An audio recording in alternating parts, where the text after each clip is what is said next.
Hello everyone, আশা করি সবাই ভালো আছেন।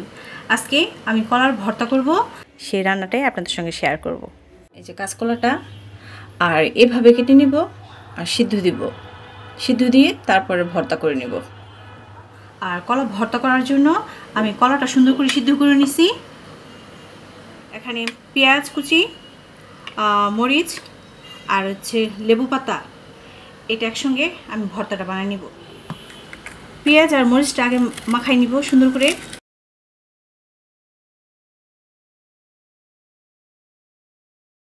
মরিচটা ভেঙে নিচ্ছি।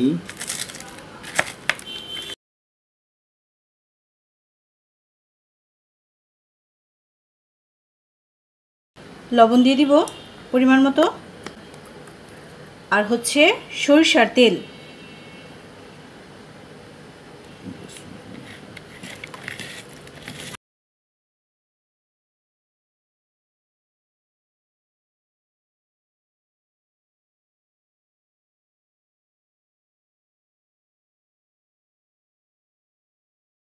সুন্দর করে সবগুলো একসঙ্গে মিক্স করে নিব, আর সাথে লেবু পাতাটা দিয়ে দিব।